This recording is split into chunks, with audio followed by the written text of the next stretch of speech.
sjá dreggjana á ferli meðan vor. It has been several long months on the road. The first signs of snowfall accost us on our approach to Strand, largest of the trade cities on the Val-human borders, and our last collection before returning to the capital. The world is frozen, the sun has stopped, an army sweeps the land, and in the middle of it all, a lonely caravan trundles along searching for safety. This is the Banner Saga. It is a tale of war, famine, hope, and loss. It holds brave warriors and mighty giants, and threats that send them all running for the hills. It's a game that has no problem kicking you while you're down, but keeps you marching on. But how does it go about telling its story? Let's find out.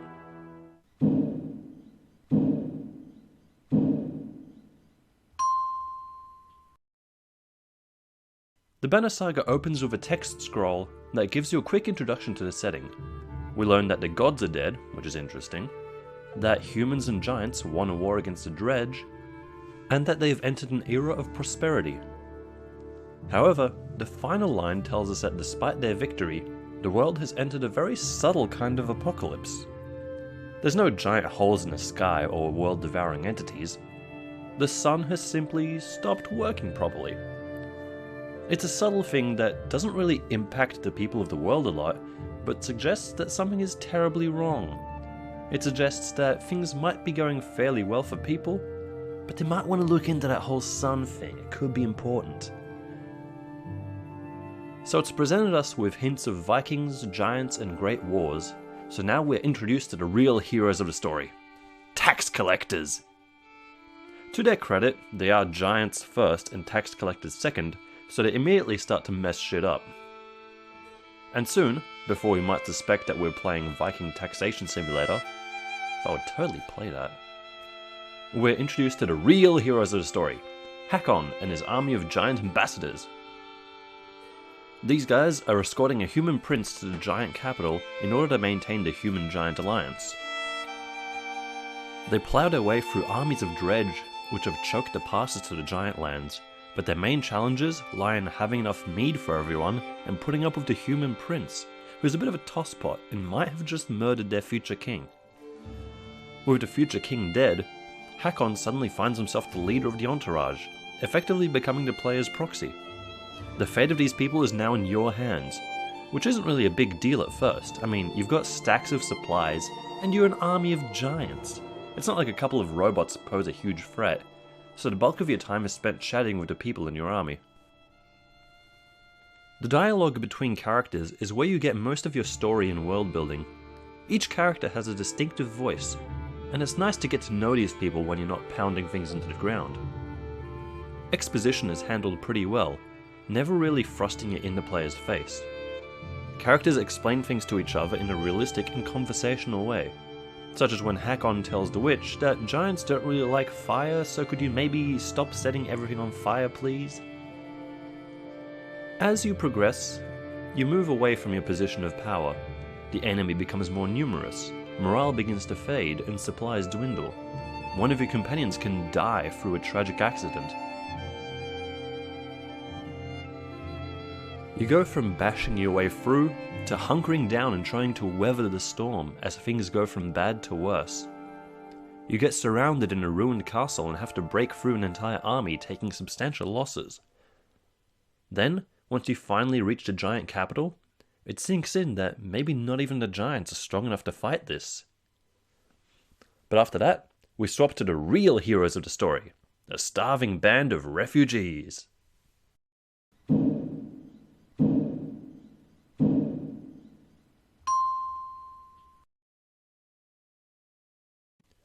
One thing the Banner Saga does very well is help you to share what the characters are feeling, and it does this through the narrative and the game mechanics themselves. The game is basically a Norse Oregon Trail, and a lot of time is spent simply marching across the land. It's slow going, and the game makes you understand how long it's taking them through a simple method. It makes you watch it. A lot of the game is spent just watching the caravan roll over steadily shifting landscapes. It puts you in charge of the caravan, but as you march there's actually little you can do but watch the days tick by and your supplies dwindle away. It builds a sense of helplessness, as you realize that even as the leader of this group, there is so much that you have no control over. The giant army may have had their issues, but they were certainly equipped to face the challenges before them. These refugees, however, are totally out of their depth. They begin their journey at the far end of the human lands, and are immediately driven out by the surge of dredge, having no choice but to flee. The choices we are presented with rarely have a correct answer, and you have to choose between equally shitty options. When you're fleeing your village, do you stop to grab all the food you can? How many will die if you do so? But how many will starve if you don't? On occasion you have to fight larger battles which involve your entire caravan. In these situations it calls upon you to make a judgment as leader. How much risk do you personally take on to protect your caravan? Do you dive into the thick of it to save others' lives? Do you stick around after the fight is done to clean up further? Note that if you can't hold your part of the fight, it'll be way worse for your caravan as they break through your lines. So it might be better for the caravan for you to pick an easier fight instead. However, what's most telling about this is that even if you're a tactical genius, even if you have a crack team of commandos in your battle that can murder face everything, the rest of your caravan can't. They're just dudes hitting things with their dude fists. They do their best, but ultimately some of the fights you can find yourself in are simply unwinnable. Because while you may have your part of the fight totally down, the rest of the caravan simply can't handle the odds that you're putting up against. It makes you stop and think about every fight you face, because a lot of them are avoidable. You can just run away or find another route, but then you don't get any renown. And that's where the Banner Saga's mechanics really begin to mess with your head. Whenever you win a fight, or do other cool stuff, you earn renown. This is your only currency and you spend it on everything. Leveling up your guys costs renown. Buying items costs renown. Keeping your caravan fed costs renown. And that it is a very finite resource. You get a lot of hard choices in this game, but the nastiest one is, where do I spend my renown? If I don't improve my guys, the caravan will suffer. If I don't buy food, everyone will starve. And if I don't buy fancy items, my guys won't be pimping and blinging on the battlefield. At one point I spent all my renown on some powerful gear, figuring that I would be able to get some food in the next town. However, it ended up taking far longer to get there than I thought. 3 days into the journey I had already run out of food and people began to starve. Dozens of people died, including giants, people who could not reproduce and were literally the last of their kind. All these people died because I'd put my own needs over theirs.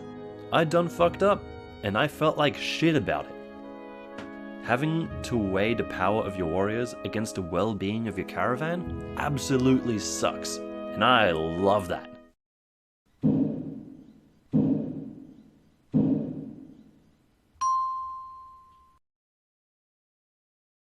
There are two things that make the choices in Banner Saga really effective: scope and delay. The recent Telltale games do get a bit of stick because the choices in them sometimes don't have much impact on the story. In that case it's a limitation of the design, as all the players' choices need to take them to the same places or else the story breaks apart. In the Banner Saga, the scope is much more focused. We're only looking at one caravan that's going along and doing stuff, usually delivered through text rather than fully animated scenes. It doesn't have to keep a dozen balls in the air like the Telltale games, and as such the choices you can make have a far greater impact. You learn early on that while battles will get your friends hurt, it's your choices that will get them killed. You can screw up in a fight and they'll just walk it off, but if you make a bad call as leader, they'll be gone forever. Once you understand this, the realization sinks in that the overworld part of the game isn't just window dressing for the battles. It's actually more dangerous. In a battle, you understand the rules, how the enemy moves, how you can counter, and how you can win. On the overworld, you don't know shit. You don't know if that guy actually saw Dredge marching behind you or if he's just drunk again. You don't know if your caravan can punch through the army of Dredge to save a few days travel time. Pro tip, it totally can't. You don't know if you can trust that bloke with the twitchy eye.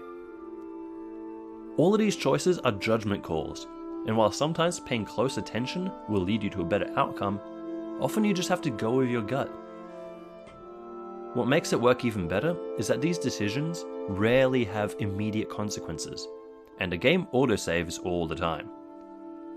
On occasion you can spam Alt F4 to get out of it, but when you're kneeling in a sea of dead friends because you chose to trust someone 5 hours ago, you are stuck with that decision. That permanence, that inability to rewind time and undo your mistakes, makes the game far more immersive and makes you take every decision seriously.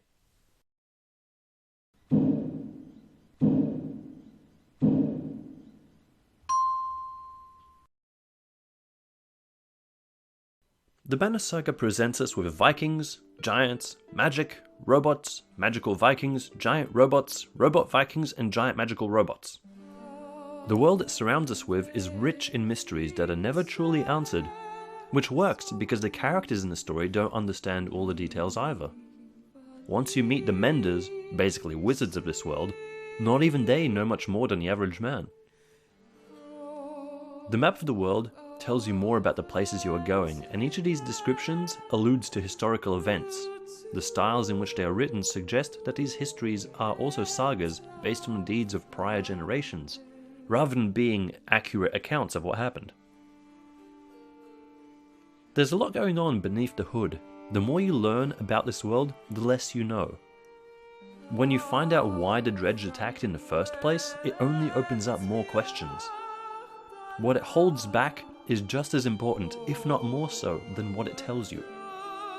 Your journey across the land is almost a pilgrimage, as you visit various godstones, the purpose of which is never clear, but each of which holds questions that are never answered.